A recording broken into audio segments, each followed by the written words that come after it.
Good morning, my name is Claudia Bradley and I'm the Deputy Head of Editorial in the Revel Student Media Group. And I'm joined today by the lovely Sarah Perry, who is our newly appointed Chancellor of the University. Obviously you've already done your video introducing yourself for everyone, but if you'd like to just do it again for anyone who hasn't seen that. My name is Sarah Perry. I'm a writer and I'm the author of novels including The Essex Serpent and a non-fiction book called Essex Girls. And I'm very delighted to be the new University Chancellor. We're very delighted to have you. Thank you. So why did you want to be the Chancellor of the University of Essex? I felt that it was it's such an honour and such a privilege and sounded so much fun that it would be kind of mad to turn it down. I'm incredibly proud to be born and brought up in Essex, very proud to be an Essex girl, have written a good deal about Essex, thought about Essex a lot, and I also knew a good deal about the university's politics and its ethos, about how inclusive it is, about how it focuses on making education accessible to as many different types of people as possible, with a great human rights record, some really interesting stuff on politics, and it just felt like it was completely congruent with everything that I feel about Essex, learning, education, community. So I couldn't turn it down. And what do you hope to achieve as our Chancellor? I would really like to do my best to encapsulate everything that the university stands for, to be somebody who is associated with the university so much that when they see what I do and they hear me speak about the arts, politics, ethics, education, they know that I represent a university that shares all of those values. And I also want to be able to inspire the students in all kinds of ways. I'm from a background that is both ordinary and strange, like most of us, and I've been fortunate enough to be able to make a career out of the thing that I love best. I've overcome various difficulties, as all of our students either have already done or will have to do, because that's how life is, but nonetheless have been helped by all kinds of people and institutions to achieve something that I've always wanted to achieve, and I'm hoping that that in itself is inspiring for students. And I've also really enjoyed having an opportunity to talk to students. I was just painting a little clay leaf with some international students and domestic students earlier, and it's just lovely to be able to talk to them and hear about their feelings about the university and to perhaps be able to pass that on. So So obviously you said you spent a lot of time in Essex. How does it feel to be on our Colchester campus in particular? It's an amazing campus. I think I've been trying to explain to some of my friends who don't know much about Essex University that the campus itself is something really extraordinary and highly unusual, that it's designed in this way to kind of mimic the piazzas in Italian city. That means that you're always encountering people. You can't lock yourself away in an ivory tower as an academic or a student, and it's difficult to become lonely because you're always crossing the squares and talking to each other. But it's also purely Essex in that it has this extraordinary poured concrete or aluminium buildings, but it's set in this ancient parkland. So it seems to me to do everything that I think of about Essex, which is that it's simultaneously very old and heritage and very beautiful, but also very modern and challenging and inclusive. And it's this is the first time I've been on the campus when there's been students here, and it's wonderful. I've visited a graduation, but I've not seen the actual atmosphere of excitement and new life and study and people getting to know each other and sort of talking over their coffee and their toasties. So it's just really thrilling. Wait for market day. I'm quite looking forward to that. So what exactly are you excited to work with students for when shaping the university? In what ways do you want to work with students? There are some things that I feel really passionately about, that I know this university as an institution and at the level of its students also feel really passionately about. And we know that the arts and humanities, and the arts in particular, are really under fire from government policy at the moment. And I think it's really telling that I'm the first University Chancellor to be appointed from an arts background, and that's not by accident. I think that now is the time to really urgently make the case for how important the arts are as an education, not just if you want a career in the arts, but in all forms of careers. And so what I want to try to help achieve, and I know all of this is underway already as part of university policy, is to make all degrees count, whether they are arts or kind of data sciences, social sciences, marine biology, all of the wonderful subjects that are on offer here. They need to count towards not only a profession, but also to inhabiting the world as an alert, empathic, engaged human individual that is part of society. And I'm really hoping that it's in particular my role in both arts and in a sense as a politically engaged person, that's something that we can kind of like drive forward together and challenge some kind of mad preconceptions about what an arts degree is for, and you know what you can achieve with the arts and its utility in the professions. What message would you like to share with the University of Essex student community as you begin your role as Chancellor? I was thinking about this, and I started to kind of think about what I could say that was really truthful. And it's really hard because if you want to say something truthful and sincere, there's a real risk that it will sound quite trite. But I've just had a really wonderful time meeting some students that have only just arrived in Essex, and in some cases only just arrived in the country. And it takes an enormous leap of faith to come to university away from your family, whether you've come from Wivenhoe or London, or whether you've come from India or Saudi or Indonesia or wherever some of our students have come from. It's an extraordinary thing to do. You're leaving behind everything that's familiar to pursue something that will make you grow as an independent individual, and it doesn't just grow your intellect and make you challenge what you've learned, but it also changes the way that you live in the world as an individual person that's not just who you were before. It changes you. And I was talking to a student who had come from India and was, just learning to get engaged. And I just thought, have courage. And that's the main thing that at the moment, because we're so early on in the term, things are so new, the world has been a very difficult place for young people in particular through the pandemic.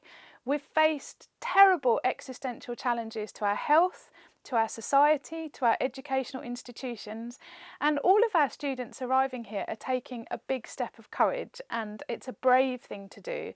And I think, cheesy as it probably sounds, take courage is what I would say for now, and it will serve you well in the next 3-4 years, however long you're here. Thank you. I would just ask you basically, what would you like to say to students as they're arriving and starting their studies? I think that is it going forward. It's because everything is brave, and it's so easy to think that it's easy to go to university, it's easy to move out of your parental home, it's easy to take on a part-time job to fund your studies, it's easy to be a mature student and choose to do something completely different, it's easy to be a parent and choose to leave your children behind for a certain... It's none of these things are easy, it's incredibly brave. And I just want to acknowledge that, and to acknowledge how much courage it takes to do these things, and to say that Essex is the right place to be for bravery. Just had a couple of other questions now then, because they're all sort of the main sort of core ones, about what your views on issues are as they impact students, such as the cost of living crisis. Yeah, the cost of living crisis is terrifying for everybody, and I think it's really important that students are included in the discourse around the cost of living crisis, because rhetoric from the politicians tends to be hard-working families this, hard-working families that, and actually students are citizens of the country and citizens of the world, and they're facing exactly the same challenges about rising fuel prices, rising rental prices, inflation, all the ways that this is being affected. And one of the things that really heartens me is that this university is thinking incredibly carefully and practically about how to support students financially. And I know students will know this already. The student union will have been putting the word out, the university will have been putting the word out, but I urge all students who are concerned about the cost of living crisis to go directly to somebody who can signpost them to the kind of help that is on offer at the university now, whether that's through facilitating kinds of employment that won't interfere with their studies, seeking assistance with all sorts of costs. And it's a challenge that this university, I think, is rising to, and it's the challenge for all of us is to make sure that that message gets out, and that students feel empowered to ask, and to know that we know, and to know that that is something that they can seek help for. Why do you think we need to make education engaging? When we think about how to make education engaging, one of the things that occurs to me is to ask why students perhaps don't attend seminars, or why they might do something like use ChatGPT or plagiarism to write their essays for them. And I think it's really, really important not to think in terms of penalising students, but rather to think, why would they feel that that's something that they need to do? Because this comes down to a kind of anxiety about their capacity to write the essay, whether or not they have got the capacity to attend a seminar. They might be exhausted from having to do a job to support their education. They might have been doing childcare in the middle of the night. They might be anxious about health and hygiene. You know, we're in the tail end of a worldwide pandemic. So I think when it comes to student engagement, what I hope and I know that the student union and the university themselves need to think not just about the fact that we need to drive forward engagement with learning, but also to think about what those barriers are, and always to look at it from the point of view of facilitation and giving sort of courage and giving power to students to engage as much as possible, and asking the students themselves why they might feel disengaged. And I also think it's really important to think of the staff and the lecturers as having endured the same anxieties and the same challenges that the students have. So for years, literally years, lecturers have had to rely on Zoom teaching. They've had to over-rely on a certain form of teaching. And I think hopefully together, students and teaching staff can work out how we continue in the wake of all the isolation and all the over-reliance on tech and slides and all the rest of it, and find out once again how we build that engagement and that excitement and that rapport in the classroom and in that learning space. And then I think and hope that that will then continue to drive forward things like properly engaging with attendance and you know, assignments and so on. But I think it's really important to see, and I know Essex is very good at this, not students against staff, but together learning how to kind of relearn teaching and learning in this environment. What is the value of higher education, and what more can be done to make the costs of it fair? This is such a good question, and I always want to say, what do you mean by value? Right? Are we talking about pounds, shillings and pence, or are we talking about other ways to build value? And I think there's two things to think about. Firstly, I firmly believe, and I believe this because it is inarguably the case, it's objective fact, that all forms of education are good for you in the workplace. So say you're a civil servant and you're working in housing and you did your degree in fine art. Your degree in fine art will help you be a civil servant in housing, because you will have learned how to assimilate new information, digest it and think about it in new ways. You will have learnt about the context of different types of materials, different types of, you know, visual arts, and how that can be transformed into building kind of better housing conditions in social housing. The way that the human mind responds to different shapes and different forms, and how that can be practically turned into kind of architectural development. Okay, so there is no form of degree that won't in some way help you get a job that will then earn you enough money for you to be able to kind of begin to pay off your student loans and so on. So I think that's really important. And I vehemently challenge the idea that arts and humanities degrees don't actually have commercial value, because they absolutely do. But I'm now going to challenge myself and say that doesn't matter because it is too easy to, in an environment where you have to pay tuition fees and there's a cost of living crisis, it's totally natural, completely natural, that a student wants value for money. That makes perfect sense. That's not venal and it's not shallow. That makes perfect sense. But at the same time, a degree does more than enable you to earn more money. It builds your engagement with the world. It enlarges your heart, because it is teaching you how to empathise and how to learn about different societies and different forms of thought. It enlarges your ability to take pleasure in the world, because where you understand the world, you take pleasure in it. And so I passionately believe in the value of higher education, both when it comes to your payslip and when it comes to your soul. And that's one of the reasons I was so keen to take on this role, to kind of plead the case for everything that this institution does. How important is it that our students feel safe? Oh, vital. And I think what's really important is the phrase that our students feel safe. So you didn't say how important is it that our students are safe, but that they feel safe. And the two things should go together, because it might be that students are safe. If you look at the statistics, and I know this is the case actually, if you look at the statistics, statistically students are quite safe, very safe on this campus. Crime rates in Colchester and around here are very low. You know, we're not in Tottenham, for example. But it's really important that students feel safe, because if you don't feel safe, even if you are safe, you're going to feel anxious, you're going to feel disinclined perhaps to engage with activities that might be after dark. The clocks are about to go back, people are going to be out and about in the dark more. So anything that the student union can do, and I know that it's on their the big plan for 23-24 includes ensuring students feel safe. It's really, really important, because if you don't feel safe, you're not going to get the most out of your university experience, because you're going to be either not engaging with activities or you're going to be engaging with them very anxiously.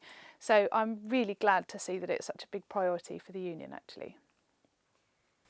What does it mean to be a multi-campus university with different potential student experiences? I think it's one of those things that is both challenging, because anywhere that has campuses on, you know, in different cities quite far apart from each other, that means that it's not so easy to get that sense of cohesion. And I know that there are efforts being made to make sure that the Loughton campus is kind of brought more into some of the opportunities that students here have. But at its best, it can kind of turn the University of Essex truly into the University of Essex and not the Colchester University, because one of the wonderful things about Essex is how distinct different parts of it are. So, you know, those of us who are from Essex or who have spent a lot of time here will know that Leigh-on-Sea looks very different from Saffron Walden, Colchester looks very different from Southend, Jaywick looks very different from, you know, all sorts, Chelmsford, Billericay, Basildon. And so the multi-campus experience really should help people emphasise that it really is, it's an Essex university. So, you know, the Seaside campus and the Roman City campus are all part of what makes Essex such a special place. But it does mean that there are practical challenges to making sure that people on the smaller campuses really feel on a kind of like base level that they're part of this.